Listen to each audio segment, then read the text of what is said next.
Whoa, whoa, whoa, whoa, whoa, whoa. We're back. Let's go to talk to that beaten up person. I remember where he was. Here. Beaten up Rinko. Is he home? Should be home.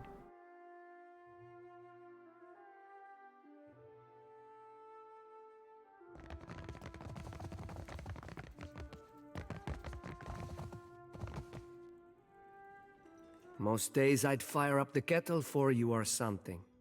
Sorry. I spoke to Mokeha. She claims that she won fairly and you insulted her. A surprise! The brute speaks! And you have survived the conversation in one piece. Wow, you want some more beating, man? Merla. Perhaps my tongue was loosened by drink. What of it? Is any man who insults the savage's pride due a beating? The law is on my side. Confess to Dharma, or spend the rest of your sorry life eating nothing but soup. I will never say this one.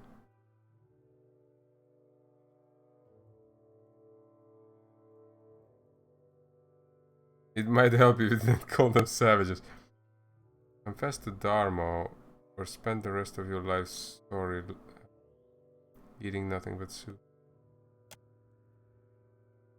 Rinko stares up at you, his eyes wide, his hands grip tightly at the sheets.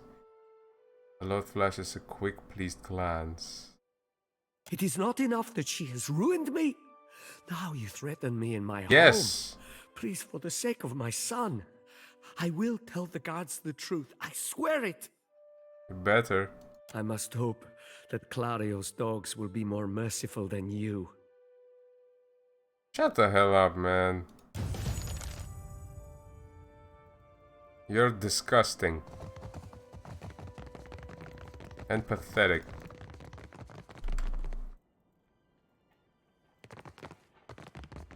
Let me try something. Will do. Where are you going, you Not douche? Come back. The moment the ship arrives, I will take my family back to Ostia. Where is he going? Is he going to tell the guards on me? You have been caught stealing. Ah, I have lost reputation because of that, okay.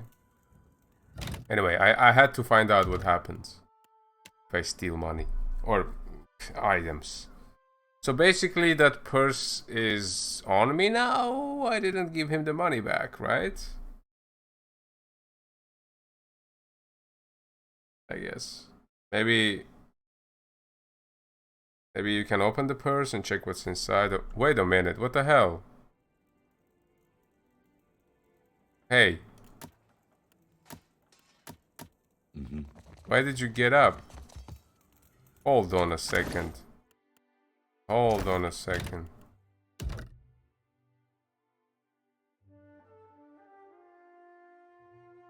Why did he get up? Or maybe he was gonna get up. I don't know. But he got up when I stole that stuff. On it. No, it's okay. It's still there.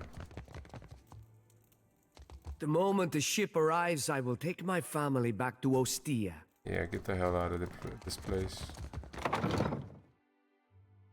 Cause you blow. What is next? Let's see here. Okay. Man, I still don't know how I fixed this last time.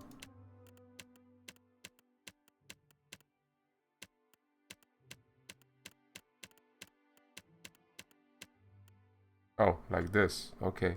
Where's that coin? There it is. Right click for details. Take money.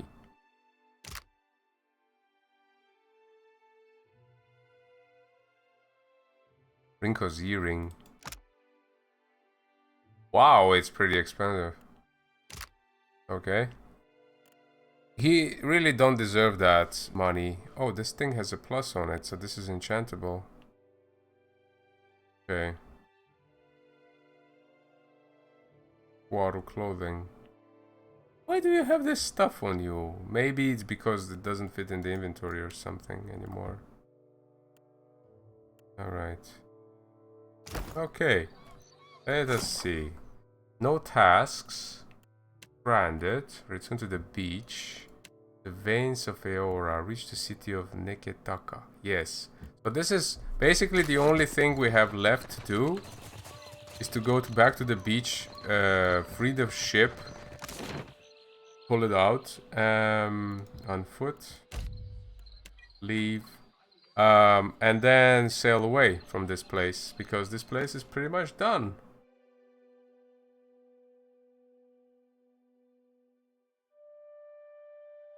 This place is done. Done and done. Nothing I missed, do I? Not really. Head over here.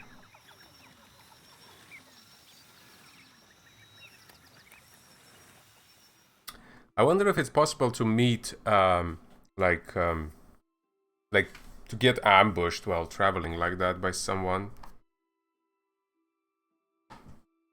Let me think. What was that game's name? Well, name, title. Used to get ambushed when you travel randomly. I've forgotten. Good, you are here. Clario has made good on his promise. We are making ready to free your ship.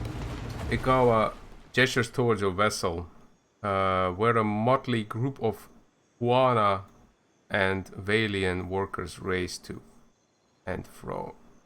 I don't understand this part. Fro, what fro? What's a fro? I don't know. I say still that you are fortunate. The ship was nearly lost, but it will float. For how long, I cannot say. You will wish to find a friendly port with some speed, I think. Okay. Do you know where Neketaka is? So you will go to the great Kahanga city as well. You must sail north for some time, and then a little east. Take care in Neketaka, outsider. It will close its jaws around you, and you will never notice. And that's not vague at all. Come, we will see your defiant out to sea. Why did I just ask one question? There were more. Achievement unlocked. Sailor's life. 2 blessings gained. And something else I didn't see. My lord, Okay. we should address the matter of our ship's resources before we get underway. Meaning? Ammunition supply gained 8. Medicine supply gained 12. Repair supply gained 7. So now I have 20, 18. Oh, darn it. I should have bought some more ammunition. In here somewhere. Maybe. I don't know. Continue. It saddens me to inform you that we lost several crew and most of our provisions during the storm. Don't I know? However, Port Margé appears to be well supplied, and I expect the recent disaster has left several sailors in want of a ship.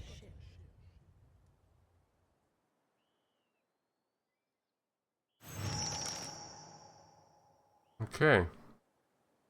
I suggest we contract for additional supplies and crew before we return to open water, or our voyage may indeed be a short one. What are you saying? Do I have to go back now? You don't have crew members to properly manage the ship. I don't... Not every ship on the sea is friendly. Hostile ships can attempt to engage you in ship-to-ship combat. Resources. During ship combat, distance and orientation and the enemy are vital to your success. Distance determines if the enemy is in range of your cannons, or if you are in range of theirs. Orientation determines the cannons. Okay, each ship must maintain a sail in the hull. Damage so. Okay, I gotta learn all this stuff, I guess. Board the enemy ship to engage them in deck-to-deck combat. Yeah, we've seen this before. What is that? To ship deck? Should I head back to town and try to hire some people? I don't know. It says I don't have enough to manage. Where am I going? Encountered another ship. Are you kidding? Already? What the hell? As the Defiant leaves Port Maya behind, you casually observe dozens of other ships coming and going, mostly fishing and trade vessels. One craft stands out. An imposing dhow. I don't know what this word is. Replete with cannons, crest into view across the Defiant starboard bow.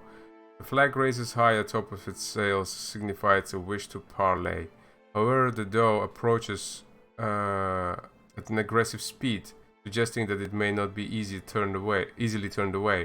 As your pursuer head-on, attempt to outrun it. No, let's face. What is this?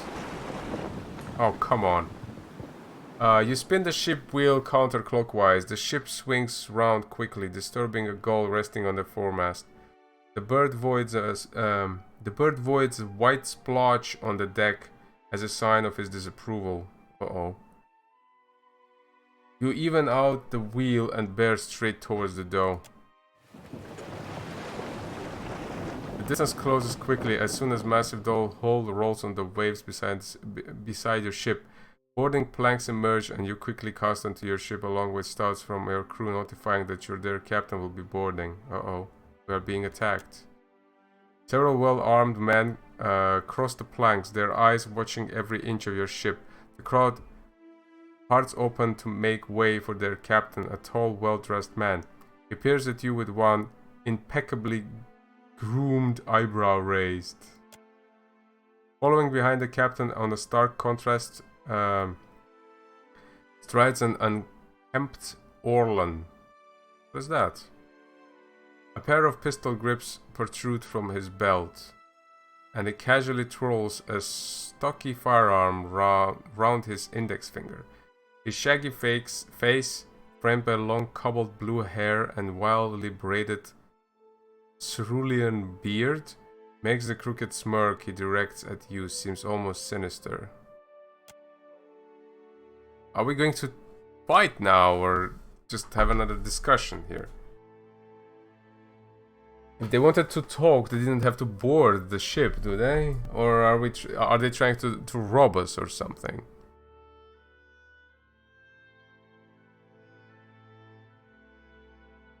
We just sailed, you know? Just.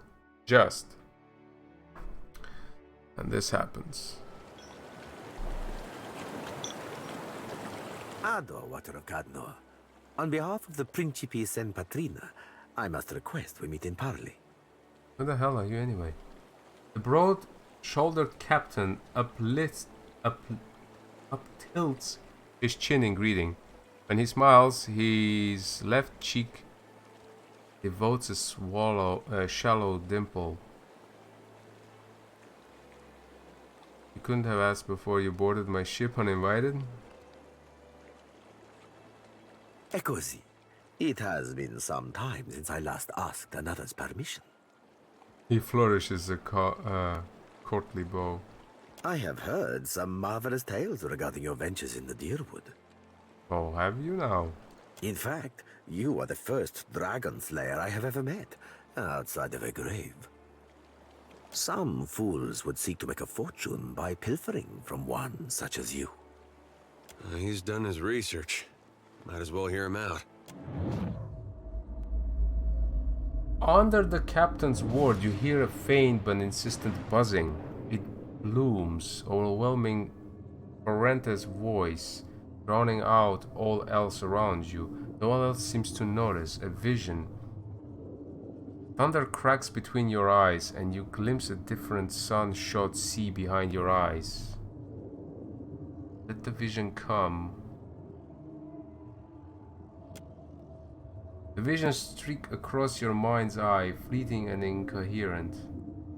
An elf dark-bearded and battle-scarred, stepping across the gulf between vessels. He shakes Ferrante's hand and warmth spills through you. Excitement, pride, respect. The imaginary melts like candle wax. This is kinda hard to read, this text. Into a lamp-lit galley swamped with the scent of unwatered rum and sweet fruit, with sailors and their songs and sweat. The scene bellows away, ice cold and glowing. Replaced with the crew on deck, solemn and staring, the Ferrante grasp one of their own by the throat. No, not one of their own, no more. You don't steal from family and stay away. Tears and mucus mar the man's features, and Ferrante read the man. What is this? This last rites. Theft or no, they'll consign him to Ondara as tradition dictates. Ondara, goddess of ocean. Okay. The vision passes, leaving you blinking on the deck of the Defiant, looking into Ferrante's face. He raises an eyebrow. I believe you have met such a fool.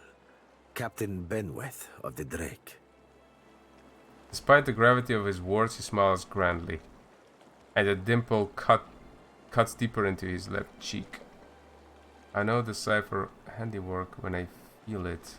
Oh, tell yours to stay out of my head. The Blue Orleans mouth falls open. Voxen of Ubilnet Merla. Careful, ship hunter. Mind that you do not confuse a useful skill set for a He non-expendable called me a one. little fox shit. Ferrante glares at Seraphin. Is it this guy? Yeah. The Orlan steps back, blinking away blinking away the rebuke, and peers at you, probing. His yellow eyes, green eyes, narrow, unfocused, and as if trying to remember something. Then the captain turns a warm smile back at you. My apologies. Rest assured, it will not happen again. Apologies, Captain. Didn't mean it, really. We're up all night, you know, searching out our friend here. He looks to you. You've been at sea a while. Your mind starts playing tricks on you, aye? Well, mine plays tricks on others, too. Usually don't mean much. Maybe see a bit of shadow, hear a bit of tune. Not unless the person's sensitive. Like, say, a watcher. He winks. I remember the Drake. You say this Captain Benweth is the one who attacked me?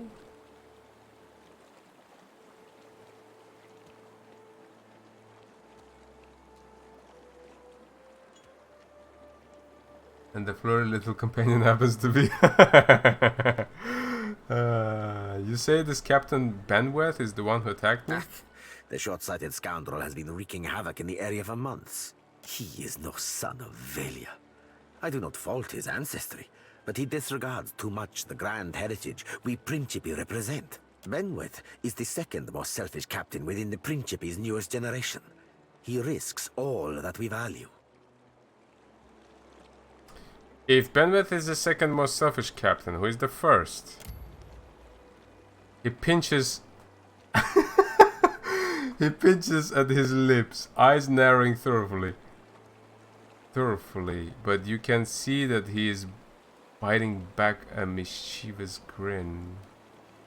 Perhaps I have said too much. Oh, This is a so problem it's you. solely of my own. For now. If Benweth is one of your own, shouldn't you take responsibility for his Benweth actions? is no captain of mine, Aimiko. It is not beneath my flag his Drake sails. Yet I do seek to temper his actions when they would endanger the Principe altogether. Where might I find Captain Benweth? Say I wanted to teach him a lesson. Benweth's Drake took damage during the storm. Eventually he will need to dock for repairs, and when he does, Seraphin can find him for you. Ferrante flourishes a hand towards the Orlan at his side. Oh, okay. He is rather an unrefined creature. But he is a most skilled ship hunter, I assure you. Unrefined? Begging your pardon, Captain, but I'd be the high fucking model of the gentleman of fortune. All on scuffs. As for Benwith, that sucker of squid tits be as predictable as the tide.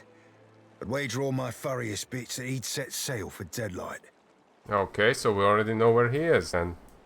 That would be felicitous indeed, as I believe the traitor Remaro hides there as well.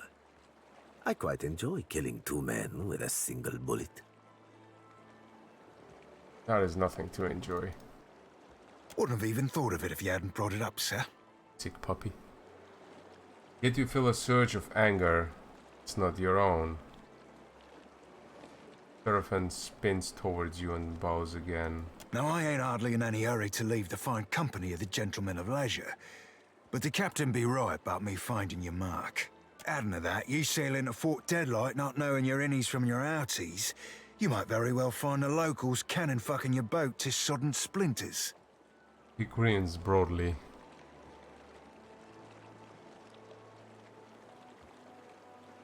Why loan me your best ship hunter? What venture does not require an investment to be prosperous? The Seraphin is an allowance, which I expect you will return, in one payment or another. Are you two finished? Nah, Captain Ferrante and I'll never be truly finished. Not till we've both met Andra face to bosom. And knowing that salty lass, mayhaps not even then. Bronte smiles broadly, but his fingers caress the blunderbuss holstered to his chest.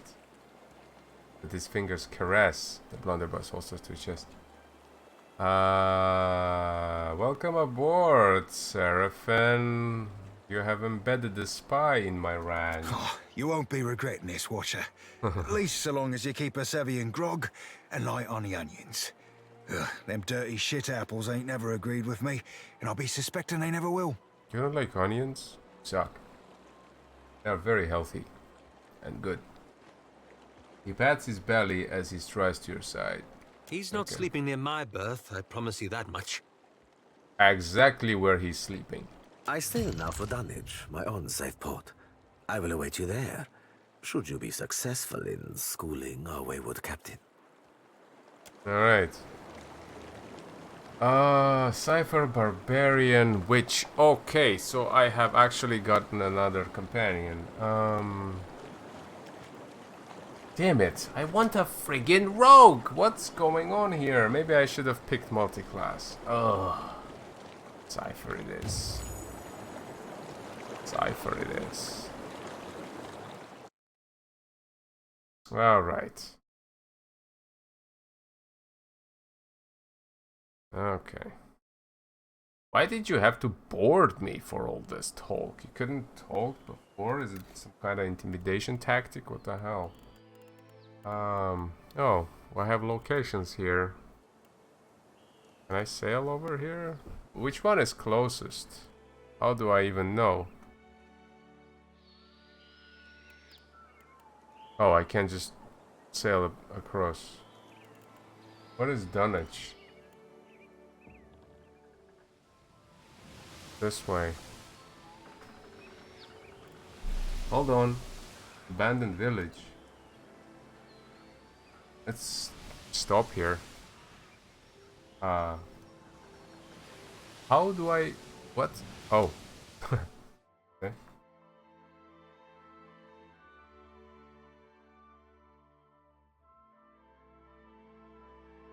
Can just... I don't know, sail past an island that's right next to us. Maybe we'll find something useful here. Oh wait, that's what happens. Ah, embark. Let's see. World map. While on the deck of your ship, you can select that icon to access world map. Alright, so... But how do I embark then? I didn't see what to do there.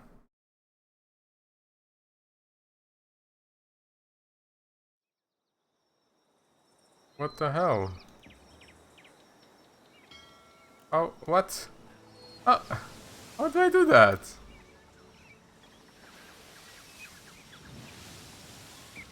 No! Come back here. My god. This food and water is being used while I just pointlessly do this. Or do I have to... Huh. I have no idea.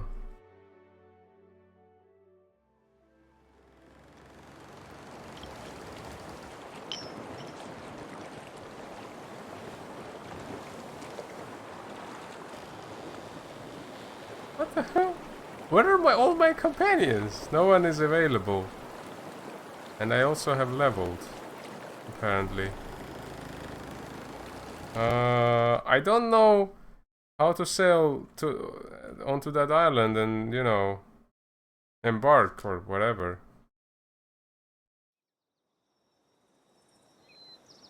It still says you don't have enough crew members.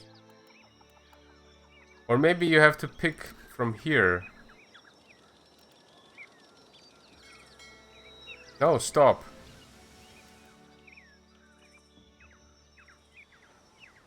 Stop. What's the tonnage? Oh my god, that's far. That's very far. Yeah, look at that. I'm losing morale and I'm losing food and water while I do this. So you gotta hit a port or something. I don't think this is a good idea, you know? Negative morale. Okay. The ring of a bell comes to you on a cold wind. The ring comes again and again, until soon the air is full with the sound of 1,000 bells ringing all at once. You feel a resonance in your core, a bell ringing in tune with all the others. Something in you bends, then breaks, and you are borne away on the ringing tide, just another peal among the many.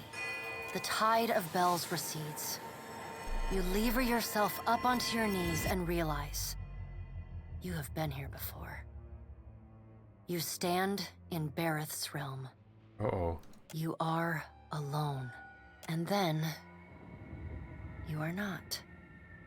An indistinct figure stands before you, flickering between forms like a fire-cast shadow. A fixed, taunting grin. Bottomless black eyes. A yawning chasm in the earth. The aspects of Bareth, the Usher and the Pallid Knight, shift in and out of focus. And at their back, 4 indistinct shades hover. You feel an eternity stretch out behind each of them, reaching back to places so distant and yet so near you cannot comprehend their size. So I'm assuming these are the gods? The shifting image of Bareth settles on the aspect of the Pallid Knight. Watcher. She intones.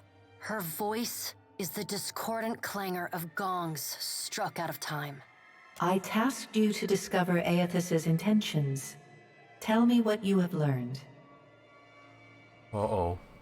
He's draining souls from veins of luminous Adra, pumping around the DEADFIRE, yanking up souls like a giant Adra soul magnet. It's too early to be sure what he plans, but his behavior is suspicious. I can't follow Aethys around if you're going to keep dragging my soul into the beyond whenever your whim likes you. It's too early to be sure what his plans are, but his behavior is suspicious. I remind you of our bargain. Time is short, and your soul dangles in the balance. Yeah. The Pallid Knight says. Her wan face contorts into what on mortal kith might be called a smile. On her, the effect is more akin to a rotting pumpkin caving in upon itself. Do not give me cause to doubt your commitment, Watcher. Is that a threat? Does Aethys frighten you, Bareth? He should. Magran subdued Aethys's influence once before, and yet he returned.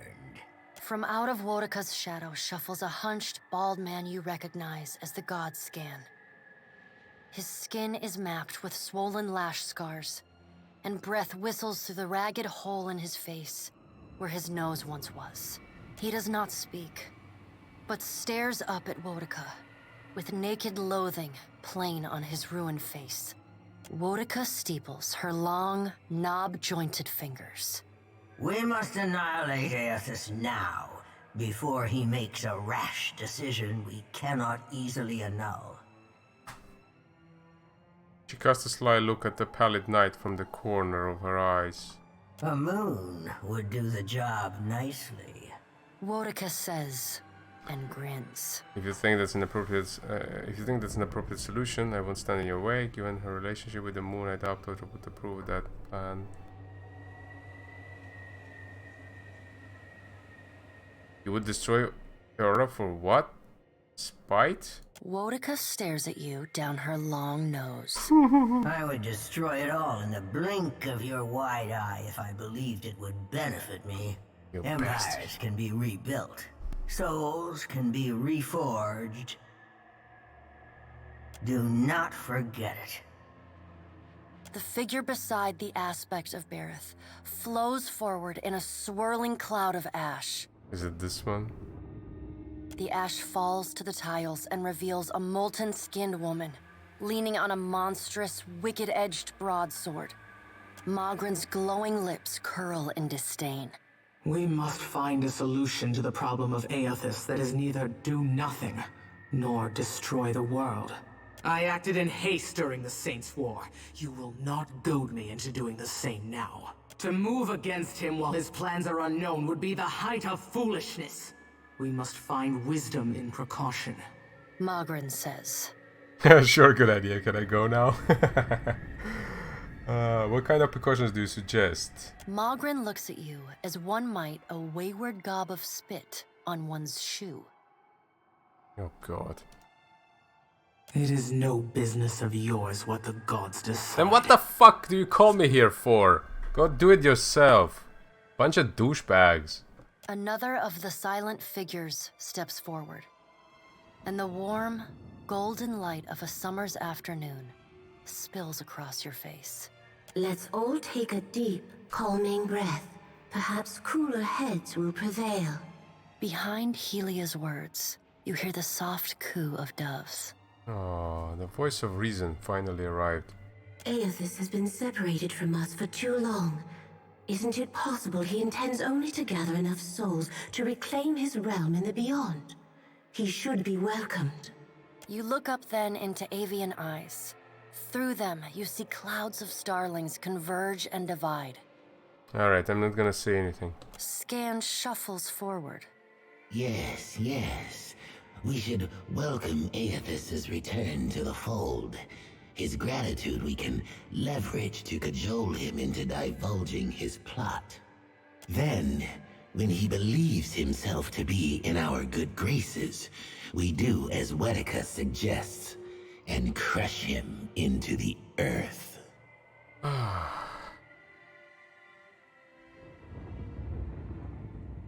don't know why, but I can't shake this feeling that I have to destroy these 5 and not the one that they're hunting. Scan pauses, inspecting. What is that? This is a result of choices you made in Pillars of Eternity. Ah, yeah, okay. And here is the Watcher who wiped dear desperate Alice's mind. You could have let my followers help her kill the man who tormented her. But you did not. Curious. Scan licks the ragged edge of his lipless mouth and grins, then turns to Helia. I did not expect such a deliciously ruthless idea from you, Helia. I am impressed. Helia's feathered crest stands on end. You wretched little creature. Something to end. Aethys may only make things worse. He's too dangerous. You have to destroy him. Say nothing. I don't want to say anything either. The pallid knight gestures for silence. Aethys cannot be killed, but he may be subdued. Yet to do so will take immense power and time. She says. Both stand in his favor. Magran grits her black glass teeth. That is why we must ascertain his plans before he has the chance to put them into motion. She begins to pace. Her steps leave little trails of fire in her wake. Magrin stops and balls her hands into flaming fists. Even if we manage to destroy his current form, there is the possibility he could return, if he has not already absorbed all of his children. Absorb the children? I don't understand. The pallid night casts a cold, cutting glare in Magrin's direction. Magrin speaks too freely. That knowledge is beyond your ken, Watcher. Is he absorbing the souls? Wodica waves the gods to silence. Aethys gathers strength. His strength is a threat to us. Her voice takes on a sharp, almost panicked edge. There is no sensible answer to the question of a resurgent Aethys, other than decisive, final action. Wait a minute, or is he gathering power from those pillars that he sort of turns on? Something must be done. There is no cause to act now. Say nothing. Say nothing again. We will act when it is appropriate to do so, and not before. The pallid night steps away from the half-circle of assembled gods. She pulls herself up to a great height. The words she speaks next come not from her mouth, but from all around you. Follow him, Watcher. The black of the pallid night's irises expand until her eyes are as dark and cold as the void between stars. She bends down and brings her ghostly face level with your own. Your debt to me remains unpaid. Excuse me? We'll see about that. She stares at you, unblinking. Like a needle drawn to a magnet, you are pulled toward her one compulsory step at a time. Helpless to resist, you tumble into her impossible eyes. You fall wildly, endlessly, unable to find your bearings or slow your spin. And in the distance, above, no, behind you, comes an insistent ringing. You angle yourself toward it, searching for the sound. A small silver bell appears just inches from your fingertips. You reach for it, straining to still its interminable ringing. The moment you touch it, your soul slams into your body with all the force of a fall from the top of the sky. Whoa. You blink open your eyes and find yourself on the floor of your ship's cabin, alone. Ace. Okay, wow. This whole dialogue extended way too far on time for us here. So let us end here, guys, because it's almost 40 minutes of it. So I'll see you in the next part.